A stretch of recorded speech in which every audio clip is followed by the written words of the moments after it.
Des sujets chauds, des débats brûlants, des opinions tranchées. Pour s'informer tout en divertissement. Francis Gosselin.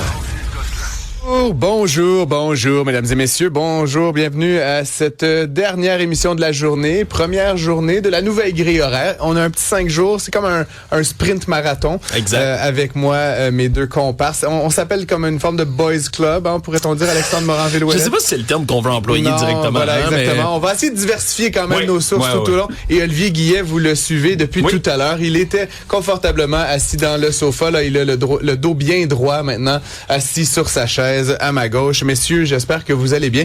Et à la maison, évidemment, j'espère que vous vous sentez d'attaque pour ces 3 dernières heures de la journée. Je vais vous parler un peu de Santé Québec. J'en ai fait allusion ce matin à l'émission d'Alexandre Dubé.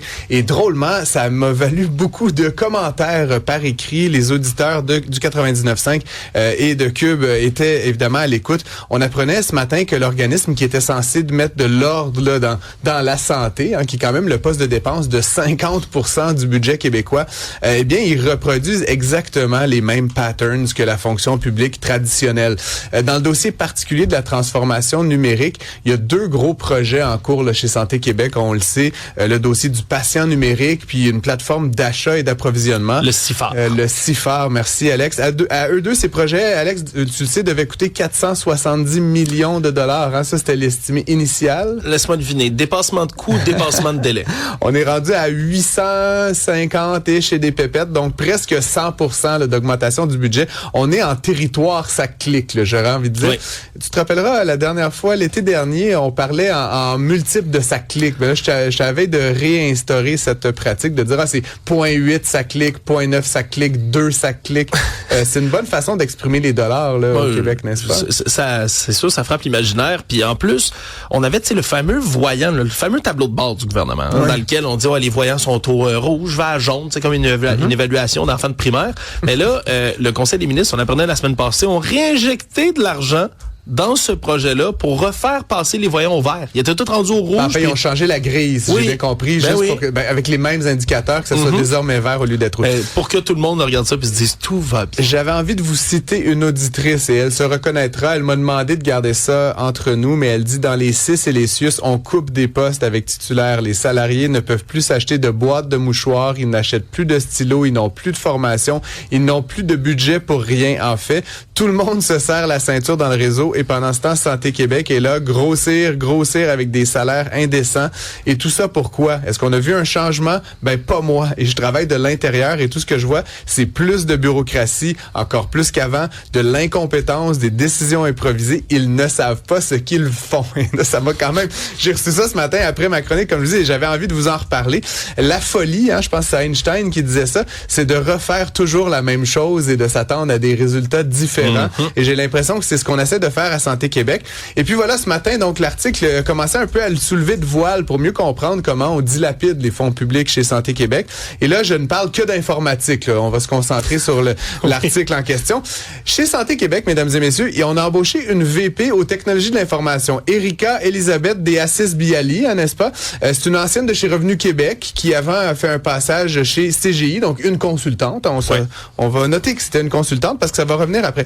Pour son leadership, Madame de Bialy est payée 388 000 $ et plus bonus là, et autres cotisations. Tous les avantages qui viennent avec. Elle a probablement quelques semaines de vacances. Je devine plus que 2. Ça se peut-tu qu'elle ait plus que 2 semaines de vacances? Probable. À 388 000 $. Et Madame Bialy, elle gère directement 7 cadres, donc des hauts dirigeants de Santé Québec, qui sont, eux, chacun payés 210 et plus 1000 $ par année. Et ces cadres, à leur tour, gèrent 19 directeurs et directrices qui sont payés 150 à 170 000 $ chacun.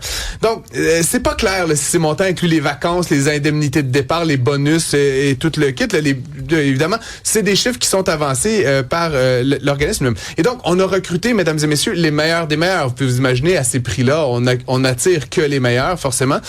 Et donc, pour ces meilleurs, il faut embaucher des consultants pour les rendre encore meilleurs, Alexandre Morin-Villouellette. C'est ça qu'il faut faire quand t'engages des bonnes bonnes personnes de talent puis de qualité, il faut que tu embauches d'autres personnes pour venir aussi les appuyer. Talent et plus qualité mais de pour les l'externe, appuyer. ceux-là. Et donc, ce qu'on apprend ce matin, c'est qu'on a débloqué, mesdames et messieurs, 13,8 millions de dollars pour donner des contrats, tenez-vous bien, à 28 cabinets conseils. Et donc, ça peut sembler beaucoup 13 millions, mais quand tu le divises par 28 gangs de monde, puis c'est pourquoi? finalement...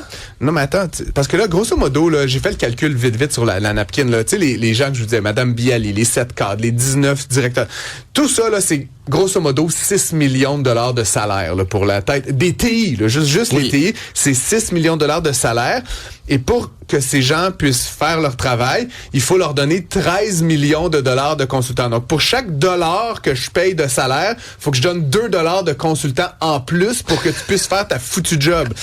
Et non seulement ça, mais pour chacune des 28 personnes dans la direction des TI, il faut un cabinet conseil. Donc, chaque directeur, cadre et VP a un cabinet conseil équivalent qui l'accompagne. Et puis, on s'imagine bien la patente. Vous voulez prendre une décision rapide, hein? Mettons que là, vous êtes vraiment pressé de prendre une décision puis de changer les choses. Qu'est-ce que vous faites?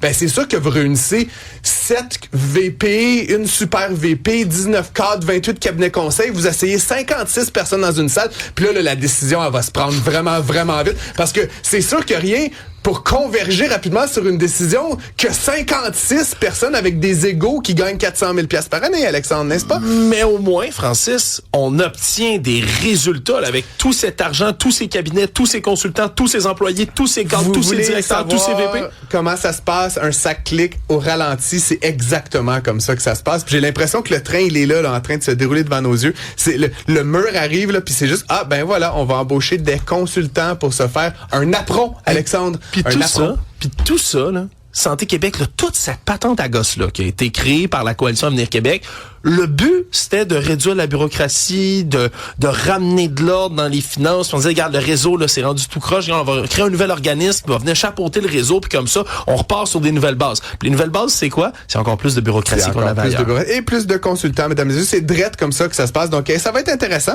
Vous avez peut-être vu, petite parenthèse, qu'il y a un site de paris américain où on peut maintenant prendre des paris sur la durée de la relation entre Katy Perry et ça va Justin venir, Trudeau. d'ailleurs. Ça va venir, garde-moi ça. On peut aussi parier si Mme Perry va tomber enceinte de Justin Trudeau. Et moi, j'aimerais vous proposer un pari additionnel sur ce site. Vas-y. Est-ce que Santé Québec va être encore en vie à la fin de l'année 2026? Les paris sont ouverts, mesdames et messieurs. On attend. Vous pouvez nous appeler au 187 Cube Radio, 1877. Ouais, moi, je vais mettre de l'argent sur le fait qu'ils vont être encore là parce que je ne peux pas concevoir. Il y aura des élections, Alexandre Morin-Villouellette. Je ne peux pas concevoir Ça que sera... François Legault, quelque part, mette la Ça blog sera là-dessus. intéressant. 1-877-827-2346. Merci d'être à l'écoute et à tout de suite. Autrement dit.